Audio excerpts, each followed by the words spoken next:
నమస్తే. ఇన్నాళ్ళు నన్ను సపోర్ట్ చేస్తూ, ఎంకరేజ్ చేస్తూ మీ ప్రేమని నాకు అందిస్తున్న ప్రతి ఒక్కరికి కృతజ్ఞతలు. అలాగే ఈ వీడియో కూడా ఖచ్చితంగా మీకు ఉపయోగపడుతుంది. లైక్, షేర్ అండ్ సబ్స్క్రైబ్ చేసి మీ సపోర్ట్‌ని నాకు అందించండి. అలాగే ఈ వీడియో పట్ల మీకున్న అభిప్రాయాన్ని కామెంట్ సెక్షన్‌లో కామెంట్ చేసి తెలియజేయండి. ఇప్పుడు వీడియోని చూద్దాం.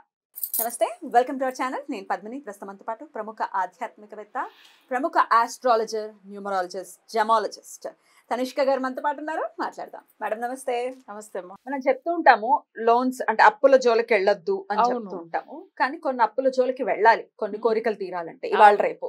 అవును కదా, అదేమిటంటే ఇల్లు కట్టుకోవాలి అనే కోరిక తీరాలి అని అంటే ఎంతో కొంత మనం లోన్ తీసుకుని ఇప్పుడు రెంట్లు కట్టడం కంటే బెటర్ లోన్ తీసేసుకుని నెల నెల వాళ్ళకి కట్టేస్తే కొన్నేళ్ల తర్వాత ఆ ఇల్లు మన సొంతం అవుతుంది. అవును, ఇది మంచి లోనే, ఒక ప్లస్ లోన్ అని చెప్పాలి.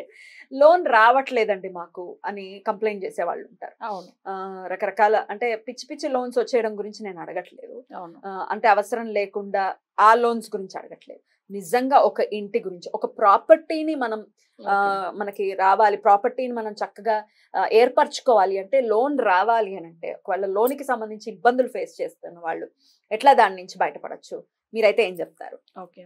ఇప్పుడు లోన్ గురించి అనేటప్పుడు చాలా వరకు ఏంటంటే వాళ్ళకి ఇది హౌస్ గురించా లేకపోతే లోన్ అనేటప్పుడు పిల్లల చదువు గురించా, పిల్లల చదువు గురించి కూడా లోన్ మంచి లోనే కదా అది. ఉంటుంది. తర్వాత వాళ్ళు ఏంటంటే పిల్లల పెళ్లి గురించి లోన్ తీసే వాళ్ళు కూడా ఉంటారు. అది కొంచెం అట్లనే ఉంటుందా? కానీ ఆడపిల్ల పెళ్లి చెయ్యాలి అని అంటే అవును తప్పదు ఇంకా. అవును. అయితే చాలా మందిలో లోన్ ట్రై చేసి అసలు లాస్ట్ మూమెంట్ వరకు అసలు రాకుండా చాలా ఎక్కువ ఇంట్రెస్ట్ తీసుకోవడం కూడా జరుగుతాయి పాపం. అయితే ఇవి లోన్ అనేప్పుడు కొంతమంది బ్యాంక్ లో ట్రై చేస్తారు. కొన్ని ఏంటంటే రిలేటివ్స్ దగ్గర లేదు, తెలిసిన వాళ్ళ దగ్గర, లేకపోతే వాళ్ళు అసలు వేరే ఎక్కడో ఏదైనా జ్యువెల్ పెట్టి అట్లా లోన్ తీసుకునే వాళ్ళు ఉంటారు. కానీ వాళ్ళ జాతక చక్రంలో కొంతమంది చూడండి, ఓకే జ్యువెల్ ఉంటే వెంటనే వాళ్ళకి మనీ అంతే, మంచి అసెట్ అది ఉండడం అనేది మంచిది యాక్చువల్ బంగారం. సో ఇప్పుడు వాళ్ళకి ఏమైతుందంటే ఎమర్జెన్సీకి అసలు వాళ్ళకి యూస్ అయ్యేది జ్యువెల్స్ కదా, వేరే అందుకే బంగారం అంటాం, అందుకే కొనుక్కు పెట్టుకోండి. నిజంగానే బంగారం బంగారమే అది అంత ఫుల్ హెల్ప్ చేసే వాళ్ళకి జనులకు అసలు మనుషులు హెల్ప్ చేయరు కానీ బంగారం అయితే హెల్ప్ చేస్తుంది. అయితే ఇంకో లోన్ విషయం మేడం, నాకు మాట్లాడుతుంటే గుర్తొచ్చింది. కొంతమంది విపరీతమైన అప్పులు చేసి పడేస్తారు. అవును, అక్కడ 5 రూపాయలు ఇక్కడ 10 రూపాయలు వడ్డీలకు తెచ్చేసుకుని ఇష్టం వచ్చినట్టు అప్పులు చేసిన వాళ్ళకి కూడా దాన్ని మళ్ళీ సెటరైట్ చేయాలంటే ఒక లోన్ తీసుకుని అన్ని క్లియర్ చేసి ఈ లోన్ ని కట్టడం అనేది చేస్తుంది. అవును, ఈ లోన్ రావడం కూడా ఇబ్బంది అవుతూ ఉంటుంది. అట్లాంటి వాళ్ళకి కూడా మీరు చెప్పేది ఉంటుంది. ఇప్పుడు మీరు అనేట్టుగా 10% లేదు 5% ఇంట్రెస్ట్ తీసుకున్న వాళ్ళు కూడా చాలా, అంటే అది ఎలా కడతాం చెప్పండి? అసలు అదే కదా, అసలు అన్యాయం కదా అది అట్లా చేసేవాళ్ళు. ఎందుకంటే వాళ్ళ ఎమర్జెన్సీ సిచ్యువేషన్ పెట్టుకుని క్యాష్ చేసుకోవడం, ఆ ఏడుపు ఊరికే ఏమి పోదు. అసలు అది చాలా మీరేమంటారు? పాపం అది, అసలు అది పెద్ద దోషం కూడా వాళ్ళకి. అసలు రేపు ఫ్యూచర్ లో దానివల్ల బాధపడే వాళ్ళు ఉంటారు. ఇలా నేను చాలా మంది కూడా చూస్తున్నాను. కొంతమంది ఏం చేస్తారంటే ఇంట్రెస్ట్ ఇస్తారు, వాళ్ళకి ఇచ్చిన వాళ్ళు కానీ ఫ్యూచర్ లో బాగున్నారంటే లేదు, బాగుండరు. అసలు నన్ను అడిగితే బాగుండకూడదు. అవును, అంత ఇంట్రెస్ట్ ఒక బాధ పెట్టి. అవును, చాలా మంది చూస్తున్నాం. అంత కొంతమంది సూసైడ్ చేసుకుని చనిపోయిన వాళ్ళు కూడా ఉన్నారు, ఈ అప్పు బాధలు భరించకుండా. అసలు చెప్పాలంటే ఒక ఊర్లోంచి ఇంకో ఊరికి తెలియకుండా మొబైల్ చేంజ్ చేసుకొని వెళ్ళిపోయి ఎక్కడ దాక్కుని ఉండే వాళ్ళు కూడా ఉంటారు. ఎందుకంటే అసలు భరించలేదు ఆ అప్పులు. అసలు మరి ఎందుకు తీసుకున్నారు అప్పులు అని ఇలా మాట్లాడతారు. వాడి అవసరం ఉంది, కరెక్టే, నీ బుద్ధి ఏమైంది? అంతే కదా. అయితే ఇంకొక విషయం చూడండి, కొంతమంది ఏం చేస్తారంటే మన కూడా క్లయింట్ షేర్స్ లో ఇన్వెస్ట్ చేసేసాడు, తర్వాత వాళ్ళు గేమ్, సో ఇట్లా అంటే ఆన్లైన్ గేమ్స్. అసలు దీంట్లో కూడా వాళ్ళు ఏం చేస్తారంటే డబ్బులు వస్తుంది పెడుతున్నాం కదా, ఫస్ట్ టైం వాళ్ళకి వచ్చేలాగా అనిపించను, కానీ వెంటనే మళ్ళీ అది ఏమవుతుందని పోతుంది. వాళ్ళకి తెలియదు, పిచ్చి పిచ్చిగా దాంట్లో తీసుకొచ్చి లాక్స్ లెక్కలో ఇన్వెస్ట్ చేసేసి ఇంటికి తెలియకుండా పారిపోతున్నారు. ఇవన్నీ ఎందుకు అవసరం చెప్పండి? కొంతమంది అలా కూడా అలవాటు అయిపోతారు, గేమ్స్ పిచ్చిగా. అసలు బెట్టింగ్ తెలుసు కదా మీకు, బెట్టింగ్ అసలు వింటూనే ఉంటాం ఈ కేసులు చాలా అండి. నేను అసలు చూసిన ఎవరైనా బెట్టింగ్ పెడతారా చూడండి, అది కట్టి గుడిపదా డెఫినెట్ గా గుడిపదు. కొన్ని యాప్స్ ఒకటి వీళ్ళు ఏం చేస్తారంటే డౌన్లోడ్ చేసుకుంటారు, దాంట్లో 10 lakhs పెడితే 20 lakhs వస్తుందని వాళ్ళు ఒక్కటి అడ్వర్టైజ్మెంట్. మరి అవతలోళ్ళు అర్థమైపోతుంది. కానీ కొంతమందికి అసలు ఆశ ఎక్కువ ఏమైతుంది, అది ఆశ అసలు లాస్ అయిపోతారు. సో వీళ్ళు 20 lakhs వస్తుంది కదా 10 పెడతా అని చెప్పి మళ్ళీ పెడతారు, వాళ్ళకి అకౌంట్ లో చూపిస్తుంది. నెక్స్ట్ టైం ఆ 20 lakhs పెడితే మళ్ళీ 40 వస్తుంది, అది కూడా సరే వాళ్ళ అకౌంట్ వచ్చినట్టుగా వచ్చి వెళ్ళిపోతుంది, ఫుల్ ఎర్రర్ అయిపోతుంది. అంటే వాళ్ళకి ఏం అర్థం కాదు అసలు. ఇట్లా 1.5 year పెట్టుకుని 1 year పెట్టి ఇట్లాంటి క్లయింట్స్ అబ్బా పిచ్చి పిచ్చిగా అసలు ఎందుకు అట్లా. వాళ్ళకి నేను ఒక్క విషయం చెప్పాను, మీరు ఇలాంటి యాప్లో వెళ్ళి మీరు డౌన్లోడ్ చేసుకుని వాళ్ళు చెప్తున్నారు, మీరు అసలు వాళ్ళు చూసింది కాదు, వాళ్ళు ఎవరిని మీకు తెలియదు, ఇంత డబ్బులు ఇన్వెస్ట్ చేసి మీరు అసలు వాళ్ళు నమ్మి మీకు హాఫ్ అన్ అవర్ లో మనీ వాళ్ళు పంపించడానికి వాళ్ళు ఎవరు మీరు చెప్పండి, మీరు కొంచెమైనా ఆలోచన చేయవద్దా? మనమైతే ఇస్తావా? ఇవ్వం కదా, అట్లనే కదా మనం కూడా థింక్ చేయాలా. వాళ్ళేం ఒట్టిగా పెట్టుండి నడిపిస్తున్నారు, మీ కంటి ముందుగా వట్టి ఒక మాయలాగా చేస్తాడు. కానీ వాళ్ళ కంట్రోల్లోనే పెట్టుకుని వాళ్ళ గ్రూప్ లోనే పెట్టుకుని వీళ్ళు ఏం చేస్తారంటే 10 lakhs ఇచ్చారా, సో ఇంకా ఒక 20 పంపించినట్టుగా పంపిస్తాడు. కానీ మళ్ళీ అసలు ఈ 20 వాళ్ళు పంపిస్తే మళ్ళీ ఆ మనీ రిటర్న్ రాదు. సో ఇట్లా చాలా మంది లాస్ చేసుకుంటారు.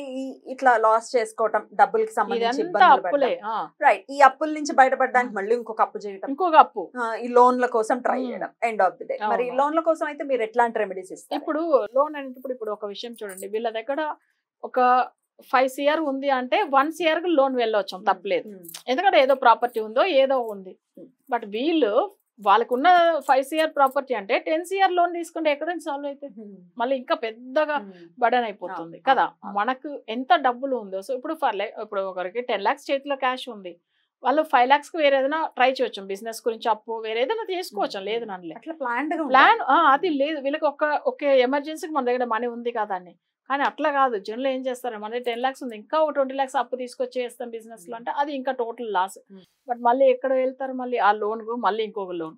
సో ఇది ఏమైపోతుందంటే లాస్ట్ ఎండింగ్ లో వచ్చేసరికి అసలు కొంతమంది చనిపోతున్నారు, కొంతమంది బయట ఊరికి వెళ్ళిపోతారు, అసలు ఎవరు లేదు, వాళ్ళ ఫ్యామిలీ లేకుండా కొలాప్స్ అయిపోతుంది.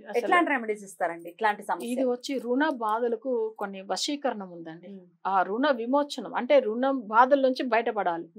రుణం అంటే ఇది ఎట్లాంటి రుణం అంటే అసలు మరీ శత్రువులు కూడా, ఇప్పుడు మొన్న కూడా ఒక జ్యువెలరీ షాప్ పెట్టుకున్న వాళ్ళు కూడా మనతో మాట్లాడారు. వాళ్ళకి ఆ రుణ బాధలు తట్టుకోలేకుండా లాస్ట్ మూమెంట్ లో మన దగ్గర అపాయింట్మెంట్ తీసుకున్నారు. ఒకటే అన్నారు, మేడం ఇది ఫైనల్. వాళ్ళ హస్బెండ్ కూడా లైన్ లో వచ్చి మాట్లాడింది, జాతకం గురించి ఆయనకు నమ్మకం లేదు, కానీ ఇది ఫైనల్ గా మీ దగ్గర చేయించుకుంటాం. రెమెడీ ఫాలో అయిన తర్వాత వాళ్ళకి మంచి ఇన్కమ్ వచ్చింది. ఎంత మంది వల్ల వీళ్ళు చనిపోతాం అనుకున్నారో వాళ్ళందరూ సైలెంట్ అయిపోయి మీరు ఎప్పుడు ఇస్తారు అప్పుడు ఇవన్నీ చెప్పడము, మన పూజల వల్ల ఇదన్నీ అయ్యి మళ్ళీ వాళ్ళ అప్పులు కూడా కట్టేసి బయట అయిపోయారు, మంచిగా బయటపడారు. సో ఆ విషయం కూడా వాళ్ళు ఇద్దరు మాట్లాడారు లైవ్ లో కూడా, మన ప్రోగ్రామ్ లో కూడా మాట్లాడి ఉన్నారు. అందుకే ఎందుకంటున్నంటే ఈ రుణ బాధలు ఉండేవాళ్ళు ఒక్కసారి వాళ్ళ జాతకం ఫుల్ గా ఎవరు చెక్ చేయాలి. ఎందుకంటే ఇప్పుడు భార్య జాతకం కానీ భర్త, ఇప్పుడు భర్తకు తెలియకుండా భార్య ఏం చేస్తుంది అంటే ఫైనాన్స్ చేస్తారు, బట్ వీళ్ళు కూడా అప్పుల్లో ఇరుక్కుంటారు, చిట్స్ వేస్తారు, ఊరిగా రోలింగ్ గురించి ఏదో ఒకటి చేస్తూ ఉంటారు కదా వీళ్ళు, మళ్ళీ వీళ్ళు కూడా సఫర్ అవుతారు. భర్తకు తెలియకుండా మేడం తెలిసిన తర్వాత మళ్ళీ ఇంకొక ప్రాబ్లం. అది చాలా మంది లేడీస్ అయితే ఇట్లాంటి విషయాలు పర్సనల్ అపాయింట్మెంట్ తీసుకుని మాట్లాడి ఏడ్చిన వాళ్ళు కూడా ఉన్నారు. అపాయింట్మెంట్ తీసుకుని దానికి సంబంధించిన రెమెడీ ఖచ్చితంగా చేసుకోవాలి, బయటపడాలి దాంట్లోంచి. అయితే ఒక విషయం, మన రెమెడీ ఫాలో అవుతున్నాం, దీనికి ఖర్చు అవుతుందంటే అవుతుంది. వాళ్ళు ఏమనుకుంటారు, ఆల్రెడీ మేము అప్పుల బాధలో ఉన్నాం. నేను అంటాను, మీ దీన్ని సాల్వ్ చేసుకోవడానికే కదా రెమెడీ అనేది, ఓకేనా? ఒట్టిగా చేయరు కదా ఎవరైనా, కానీ 100% మీకు రిజల్ట్ రావాలి. కానీ నేను ఖచ్చితంగా మీకు రెమెడీ చేపిస్తాను. అందుకే మనం దానివల్ల ఏం భయపడేది ఏముంది చెప్పండి. సో ఎన్నో బాధల్లోంచి బయట, ఇప్పుడు వాళ్ళకి ఎన్నో CR అప్పు ఉన్నప్పుడు వాళ్ళు మన దగ్గర జ్యువెలరీ షాప్ వాళ్ళు చెప్తున్నా, సో వాళ్ళు దాంట్లోంచి బయటపడారు.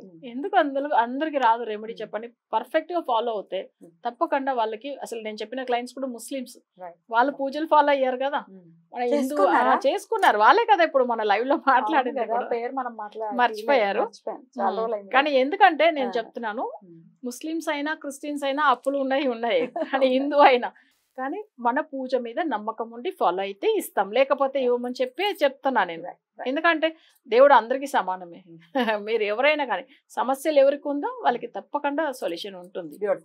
ఒకవేళ మీరు ఇట్లాంటి సమస్యలతో బాధపడుతున్నారు అంటే డబ్బుకి సంబంధించి కానీ, లోన్ రావటం గురించి కానీ, లేకపోతే ఇట్లా ఇరుక్కుపోయే డబ్బులు అనే విషయంలో కానీ, ఒకవేళ సమస్యతో సతమతం అయిపోయే పరిస్థితి ఉంటే ఒక్కసారి మేడంని కాంటాక్ట్ చేయండి. మీరు మీ డేట్ ఆఫ్ బర్త్ అంటే date, month, year, time, place correct గా గనక చెప్తే మీ సమస్య అనేది మీరు చెప్పొద్దు, మేడమే చెప్తారు మీ సమస్య అంటే. మీకు నమ్మకం కుదిరిన తర్వాత మాత్రమే మీరు సమస్యల నుంచి మన వాళ్ళందరూ కూడా బయటపడాలని మనస్ఫూర్తిగా కోరుకుంటూ కృతజ్ఞతలు. నమస్తే అమ్మా.